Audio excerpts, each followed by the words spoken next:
దేవుని నామానికి స్తోత్రాలు. ప్రియులరా, మరొక వాక్య భాగాన్ని మనము ధ్యానం చేసుకుందాం. యోదావు రాసిన పత్రిక 1 అధ్యాయమే ఉంది. 17వ వచనం నుండి కొన్ని వచనాలు చదువుకుందాం. అయితే ప్రియులారా, అంత్యకాలమునందు తమ భక్తిహీనమైన దురాశల చొప్పున నడుచు పరిహాసకులుందురని మన ప్రభువైన యేసుక్రీస్తు అపోస్తులుల పూర్వమందు మీతో చెప్పిన మాటలను జ్ఞాపకం చేసుకొనుడి. చిన్న ప్రార్థన చేసుకుందాం. పరిశుద్ధుడైన తండ్రి, ప్రేమ కలిగిన మా ప్రభువా, మీ ఘనమైన పాదాలకు స్తోత్రాలు స్తుతులు చెల్లిస్తూ ఉన్నాం. దుర్దినాలలో ఉన్నాం, చివరి దినాలలో ఉన్నాం, అంత్య దినాలలో ఉన్నాం. ప్రభువా, మీ నడిపింపు ప్రకారముగా మేము నడుచుకునే భాగ్యం మాకు దయచేయండి. లోకం వైపు చూడక ప్రభువా, దుష్టుల ఆలోచన చొప్పున నడవక, పాపుల మార్గమున నిలవక, అపహాసకులు కూర్చున్న చోటు కూర్చుండక, యెహోవా ధర్మశాస్త్రమునందు ఆనందించుచు దేవారాత్రులు ప్రభువా ధ్యానించే భాగ్యం మాకు దయచేయండి. నీ వాక్యాన్ని బాగా చదువుకుని ఆత్మలో మేము ముందుకు సాగటానికి సహాయం ఇచ్చేయండి. ప్రభువా, వినుచున్న వారికి అనేకులకు దేవునికరముగాను మేలుకరముగాను చేయమని, నన్ను కూడా మీ శిలువ చాటును మరుగుపరుచుకొని కొద్ది మాటలు దయచేయమని యేసు నామములో అడుగుచున్నాము తండ్రి, ఆమేన్. ప్రియులరా, ఈ యోదావు రాసిన పత్రిక ఎవరంటే, ఈ యోధా యేసు ప్రభు వారి యొక్క సహోదరుడు. యేసు ప్రభుని అప్పగించిన ఇస్కరియోతు యోధా వేరు. ఈ యోధా యేసు ప్రభు వారి యొక్క సహోదరుడు. అయితే ఇతడు యేసు ప్రభు వారు మరి మన పాపముల కొరకు సిలువలో ప్రాణం పెట్టి తిరిగి లేచిన తర్వాత అప్పుడు ఈ యోధా రక్షణ పొందాడు. చాలా ఒక్క అధ్యాయమైనా దీనిలో చాలా మాటలు బాగా సంఘానికి అవసరమైన మాటలు తెలియజేస్తూ ఉన్నాడు. చూడండి ఏమని తెలియజేస్తూ ఉన్నాడు.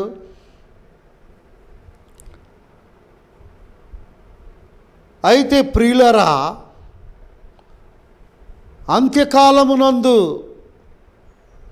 తమ భక్తిహీనమైన దురాశల చొప్పున నడుచు పరిహాసకులుందురని మన ప్రభువైన యేసుక్రీస్తు అపోస్తులు పూర్వమందు మీతో చెప్పిన మాటలను జ్ఞాపకము చేసుకొనుడి. ఏ కాలం అంటున్నాడు? అంత్యకాలము. ఇది ఎప్పుడు వ్రాయబడి ఉంది? యేసు ప్రభు వారు చనిపోయిన తర్వాత తిరిగి ఆ పునరుద్ధానుడై తిరిగి వెళ్ళిన తర్వాత యేసు ప్రభు సహోదరుడు రక్షణ పొంది మారుమనసు పొంది ఈ పత్రిక రాశాడు. చూడండి ప్రియులరా, ఇది రాసి ఎంతకాలం అవుతుంది? కుడియడంగా 2000 సంవత్సరాలు. అప్పుడే ఏం కాలం? అంత్యకాలం. అప్పుడే అంత్యకాలం. ఇప్పుడు అంత్యకాలం అవదా? గమనించండి. ఇంకా రానున్న దినాలు ఇంకా దుర్దినాలు, కరువులు, యుద్ధాలు, రాజ్యం మీదకి రాజ్యము, జనం మీదకి జనము, తెగుళ్ళు. ప్రభునందు ప్రియ దేవుని పిల్లరా, 7 ముద్రలు, 7 బూరలు, 7 ఉగ్రత పాత్రలో సంఘము ఎత్తబడిన తర్వాత ఈ భూమి మీద శ్రమలు ఉంటాయని దేవుని యొక్క వాక్యం సెలవిస్తుంది. ఈ అంత్యకాలంలో తమ భక్తిహీనమైన దురాశల చొప్పున నడుచు పరిహాసకులు. చూసారా, భక్తిహీనమైనటువంటి వ్యక్తిగా ఉన్నప్పుడు ఆ భక్తిహీనులకి ఎలాంటి ఆశలు వస్తాయి? దురాశలు.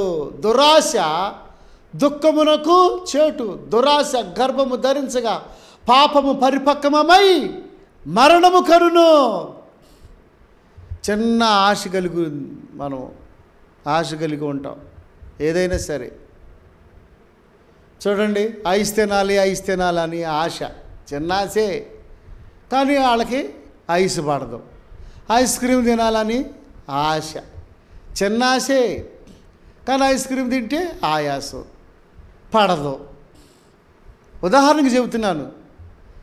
మొదట చిన్నదిగానే ఉంటుంది, తర్వాత దాని యొక్క ఫలితము చాలా గొప్పగా ఉంటుంది. దురాశ గర్భము ధరించి పాపము కనగా పాపము పరిపక్వమై మరణమును కంటుంది. ఆ డబ్బులు నీకెందుకు? వాడితో నీకు పగ ఎందుకు? ఆ స్థలము నీకెందుకు? ఆహాబుకి ఎవరి స్థలం కావాల్సి వచ్చింది? నాబోతు స్థలం కావాల్సి వచ్చింది. చిన్న ఆశ. నాబోతు ప్రియులరా ఎంతో ఒక చిన్న వ్యవసాయదారుడిగా ఉంటూ తనకున్నటువంటి చిన్న ప్రదేశంలో కోరాకులు పండించుకొని బ్రతుకుతున్నాడు. ఆ నాబోతు పొలం మీద ఇతను కన్నుబడింది ఆహాబుకి. చూసారా, రాజుగారండి ఆహాబ్ అంటే. భౌతికంగా రాజులే, కానీ ఆత్మీయంగా ఎలాంటి వారు, ఎలాంటి స్థాయికి దిగజారారు? దురాశలకు దిగజారారు. ఆ పొలం ఎలాగైనా ఆశించి దాన్ని ఆక్రమించుకోవాలనుకున్నాడు. కానీ నాబోతు ఇవ్వలేదు ఆ పొలాన్ని. నేనేమనో, నా పిత్రార్జితం అది, ఎప్పటి నుంచో నా పిత్రార్జితం నాకు దేవుడు నాకు ఇచ్చాడయ్యా, నాకు అమ్ముకోవాల్సిన అవసరం లేదయ్యా. నేనేమనంటే మూతి ముడుచుకొని ఇంటికి వెళ్ళి మంచం మీద పడుకున్నాడు. ఎవరో? ఆహాబు రాజు. తన భార్య యెజబెలు, ఆమె ఇంకా 2 ఆకులు ఎక్కువ చదివింది. ఇతడు 1 ఆకు చదివితే 2 ఆకులు చదివింది. అతడు ఎట్టవాడో నేను చూసుకుంటా, నువ్వు లేచి అన్నం తిను, నువ్వు ఇంకా చాలామందిని మోసం చేయాలి, చాలా పొలాలు ఆక్రమించుకోవాలి, నీకు బలం కావాలి కదా, లే అన్నం తిను. ఎలాంటి దుర్మార్గురాలండి! ఎందుకయ్యా మనకు ఆ పొలం? ఏదో బ్రతుకుతున్నాడు, మనకు బోళ్ళంత పొలం ఉంది కదా, అతని పొలమే కావాలా అని అడ్డుకోలేకపోయింది. అబద్ధ సాక్షుల్ని పిలిపించింది, డబ్బిచ్చింది, లంచం ఇచ్చింది, రచ్చబండ దగ్గరికి నడిపించింది. అన్యాయంగా నాబోతుని రాళ్లతో కొట్టి చంపించింది. చూసారా? నీతి నిమిత్తము జనులు మిమ్మల్ని హింసిస్తారు, మీరు ధన్యులు, పరలోక రాజ్యము మీలాంటి వారిది అన్నాడు యేసుప్రభువారు. నీతి నిమిత్తము హింసించబడటం వేరు. నీతి అంటే దేవుడు. దేవుని నిమిత్తము హింసించబడటం వేరు. తప్పు చేసి హింసించబడటం వేరు. ఆజ్ఞలను మీరి, కట్టడాలను మీరి దేవునికి వ్యతిరేకంగా నడిచి బాధపడటం వేరు. నీతి నిమిత్తము హింసించబడువారు ధన్యులు. నాబోతు ఏ తప్పు లేదు, అయినా సరే అపహాసకులు, దురాశపరులు, భక్తిహీనులు వాళ్ళందరూ వ్యంగ్యంగా మాట్లాడి ఏం చేశారు? రచ్చబండ దగ్గరికి పిలిపించుకొని దొంగ మాటలు చెప్పించుకొని అప్పటికప్పుడు ఆ స్థలం రిజిస్ట్రేషన్ చేయించుకున్నారు. చూసారా ప్రియులరా? దేవుడు చూడలేదా? చూశాడు.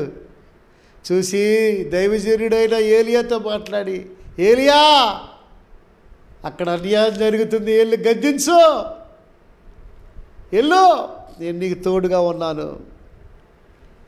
చూసారా ప్రియులరా? ఏలియా వెళ్ళి ఆహాబుని ఎదుర్కొని నీకు అలాంటి శాపం వచ్చుద్దని స్ట్రాంగ్గా వార్నింగ్ ఇచ్చాడు. దేవునికి స్తోత్రం కలుగును గాక. నరుడు ఏమి విత్తునో ఆ పంటనే కోస్తాడండి. నరుడు ఏమి విత్తునో ఆ పంటనే కోస్తాడు. కనుక ఇప్పటికైనా నీ బుద్ధిని నీవు మార్చుకో, నీ స్వభావాన్ని సరి చేసుకో. అట్టివారు ప్రకృతి సంబంధులను ఆత్మలేని వారయ్యుండి భేదములు కలుగజేయుచున్నారు. ఎట్టివారు భక్తిహీనమైన దురాశలు చొప్పున నడుచుకునేవారు, ఆహాబు లాంటి వారు. ఇంకా ప్రియులరా, కయీను లాంటి వారు, ఇంకా ఇస్కరియోతు యోధా లాంటి వారు. చూసారా ప్రియులరా? బిలాము లాంటి వారు వాళ్ళ గురించి కూడా ఇక్కడ స్పష్టంగా చక్కగా మరి యోధా సహోదరుడని యోధా గారు చక్కగా రాయటం మనము చూస్తున్నాం. చూడండి 11వ వచనం. అయ్యో వారికి శ్రమ, వారు కయ్యను నడిచిన మార్గమున నడిచిరి, బహుమానము పొందవలని బిలాము నడిచిన తప్పు త్రోవలో ఆతురముగా పరిగెత్తిరి. కోరాహు చేసినట్టు తిరస్కారం చేసి నశించిరి. చూసారా? కోరాహు చేసినట్టు తిరస్కారం చేసి నశించిరి. బిలాము నడిచిన తప్పు త్రోవ, కయ్యూను నడిచిన మార్గమున. చూసారా ప్రియులరా? అలాంటి భక్తిహీనమైన పనులు నీలో, నాలో, మనలో ఉన్నట్లయితే మనం ఏమాత్రము ప్రయోజకులుగా ఉండలేము, దేవుని కర్మగా ఉండలేము, ఆశీర్వాదకరంగా ఉండలేము. చూడండి 20వ వచనం. ప్రియులరా, మీరు విశ్వసించు అతి పరిశుద్ధమైన దాని మీద మిమ్మును మీరు కట్టుకొలుచు పరిశుద్ధుడైన యేసయ్య నామము మీద బలి భక్తిని మనము కట్టుకొలుచు ఉండాలి. కట్టుకోవాలి, ఎదగాలి, అభివృద్ధి చెందాలి. కట్టుకొలుచు పరిశుద్ధాత్మలో ప్రార్థన చేయొచ్చు. పరిశుద్ధాత్మలో మనము ప్రార్థన చేయాలి ప్రియులరా. రోగుల కొరకు ప్రార్థన చేసినప్పుడు, అట్లాగే బలహీనుల కొరకు, విడిపోయిన కుటుంబాల కొరకు, నిరాశలో, నిస్పృహలో, వ్యాధుల్లో, ఆర్థిక ఇబ్బందుల్లో సతమతమవుతూ ఉన్న వారి కొరకు పరిశుద్ధాత్మలో మనం ఏం చేయాలి? ప్రార్థన చేయాలి. పరిశుద్ధాత్మలో. చూసారా? చూడండి ప్రియులరా,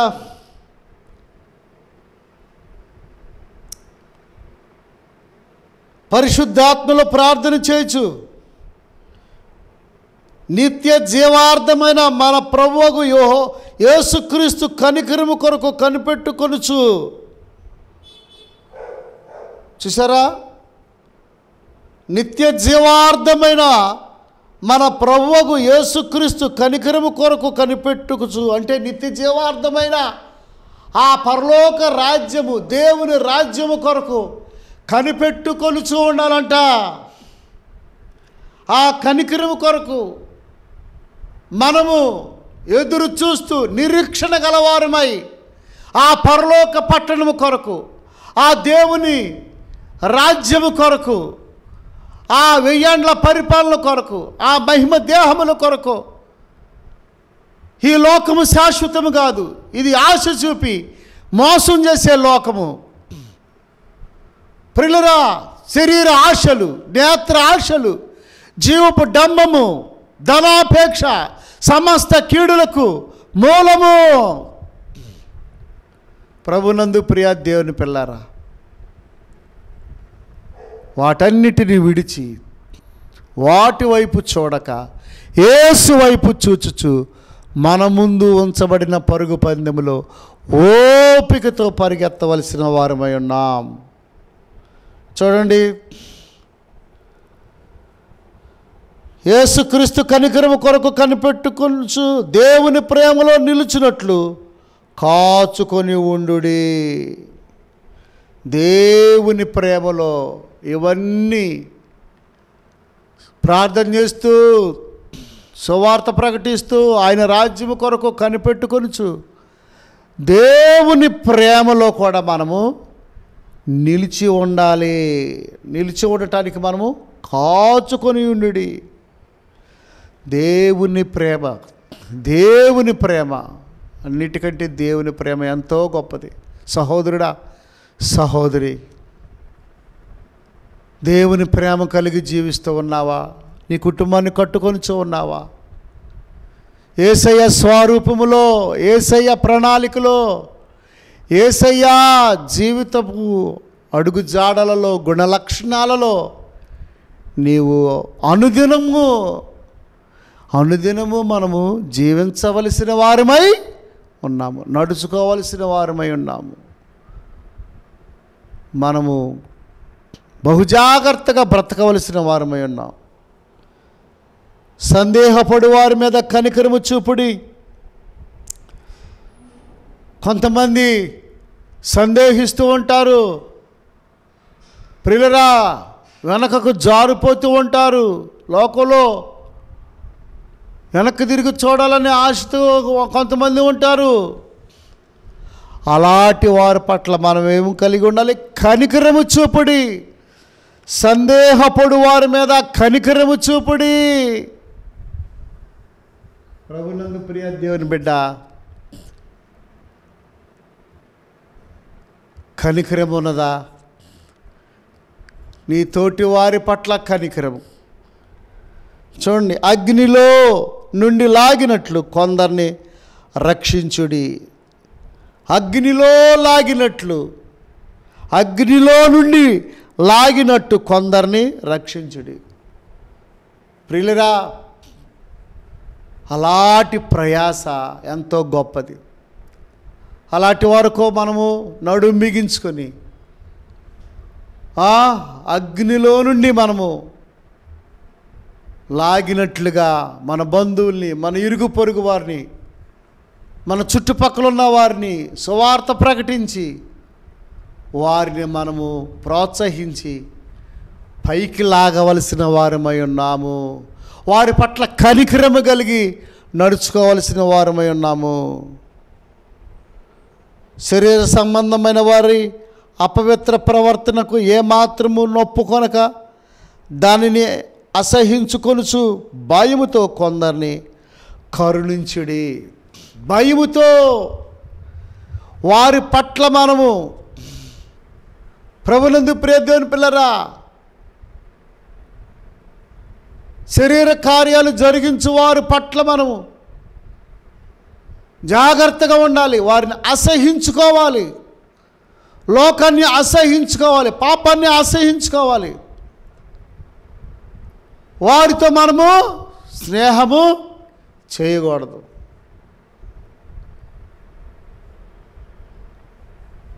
ప్రభునందు ప్రియ దేవుని పిల్లారా,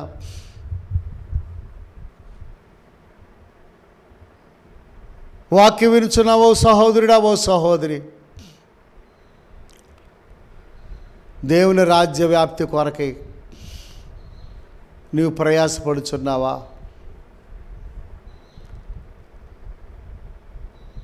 కొందరిని అగ్నిలో నుండి లాగినట్లుగా నీవు ప్రయత్నం చేయిస్తూ ఉన్నావా? సందేహపడు వారి పట్ల కనికరం కలిగి ఉన్నావా? జాలి కలిగిన మనసుతో ఉన్నావా?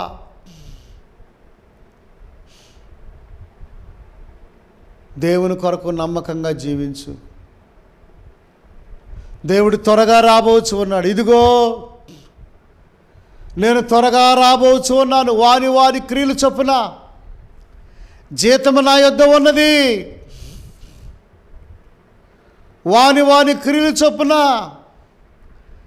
నేను త్వరగా రాబోచున్నాను. మేఘాల మీద యేసు వచ్చుచున్నాడు, పరిశుద్ధులందరినీ తీసుకుని పోతాడు. రెప్పపాటున మారాలి, రెప్పపాటున మారాలి, యేసయ్య చెంతకు చేరాలి. యేసు రాజుగా వచ్చుచున్నాడు, భూలోకమంతా తెలుసుకుంటారు. యేసు రాజుగా వచ్చుచున్నాడు, భూలోకమంతా తెలుసుకుంటారు. రవి కోటి తేజుడు రమ్యమైన దేవుడు, రవి కోటి తేజుడు రమ్యమైన దేవుడు రారాజుగా వచ్చుచున్నాడు. యేసు రారాజుగా వచ్చుచున్నాడు. ప్రియులరా, ఆయన త్వరగా రాబోచున్నాడు. కడబోర శబ్దము వినిపించబడబోచు ఉన్నది. నీవు తెల్లని వస్త్రములు ధరించుకొని, అంటే ఎప్పుడు సత్క్రియలు చేయొచ్చు, బుద్ధి కలిగిన కన్నికల వలె నిరీక్షణ కలిగి దివిటీలను నువ్వు ఏర్పాటు చేసుకొని ఏ మంత్రము నూనె తక్కువ కాకోకుండా మెళకుగా నీవు నడుచుకుంటే యేసుప్రభు వచ్చినప్పుడు నువ్వు ఎత్తబడతావు. ప్రభునందు ప్రియ దేవుని పిల్లరా, శ్రమలు వస్తాయి, ఇరుకులు వస్తాయి, ఇబ్బందులు వస్తాయి, శోధనలు వస్తాయి. ఏమాత్రము వాటి వైపు నీవు తిరిగి చూడవద్దు. ఏమాత్రము వాటిని నీవు లెక్క చేయవద్దు. యేసు వైపు చూడు, యేసు వైపు చూడు, నీ భారమంత తీరు, తీరానికి చేరు. తీరానికి చేరు. ఎంత దూరమైనా, అది ఎంత భారమైనా, ఎంత దూరమైనా అది ఎంత భారమైనా యేసు వైపు చూడు నీ భారమంత తీరు. యేసు వైపు చూడు నీ భారమంత తీరు, తీరానికి చేరు. తీరానికి చేరు. ఎంత దూరమైనా. కనుక సహోదరుడా సహోదరి, యేసు వైపు చూడు, నీ భారమంతా తీరిపోద్ది. దేవుని కొరకు నమ్మకంగా నీవు నడుచుకో. దేవుని కొరకు గట్టిగా నిలబడు, విశ్వాసం ఉంచు, గట్టిగా నిలబడు. దేవుని కొరకు నమ్మకంగా జీవించు. దేవుడు నీకు సహాయము చేస్తాడు. తలలు వంచండి, ప్రార్థన చేసుకుందాం.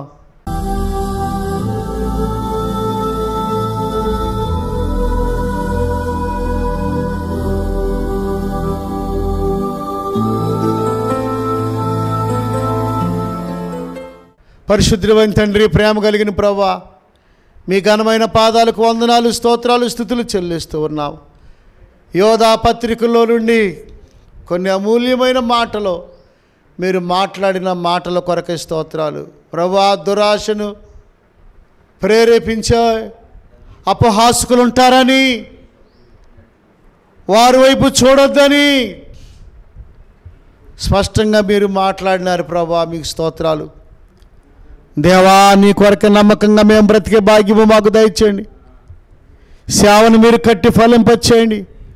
రోగులను మీరు ముట్టి స్వస్థపరచండి. ఆత్మలో ప్రార్థన చేయుట మాకు నేర్పించండి. ఆత్మలో కన్నీటితో బర్రపెట్టుట మాకు నేర్పించి సహాయం చేయండి. ప్రభువా, ఎవరైనా రోగులుగా ఉంటే ముట్టి స్వస్థపరచండి. మీ సహాయము మాకు దయచేయండి. మా బలహీనతలను దయతో క్షమించండి. సేవను కట్టి సంఘాన్ని అభివృద్ధి చేయమని, ఈ కొద్ది మాటలు విని వారికి దీవెనకరంగాను మేలుకరంగా చేయమని, ఇంకా అనేక ప్రాంతాలకు ఈ టీవీ పరిచర్య విస్తరించినట్లుగా సహాయం చేయండి. అనేకమైన వాక్యాలు మేము కూడా అందించినట్లుగా కృప చూపించమని, మహిమా ఘనత ప్రభావములు మీకు ఆరోపించుకుంటూ శక్తి కలిగిన యేసు నామములో మిక్కిలమైనవిగా ప్రార్థించి బ్రతిమలాడి వేడుకొనుచున్నాము తండ్రి. ఆమేన్. తండ్రి ప్రేమ, కుమారుని కృప, పరిశుద్ధాత్మని యొక్క అన్యోన్య సహవాసం, అందలానందము కూడి ఉన్న మనకు సకల పరిశుద్ధులకు సదాకాలము తోడైండునుగాక. ఆమేన్. God bless you. దేవుడు మిమ్మల్ని మీ కుటుంబాల్ని దీవించునుగాక.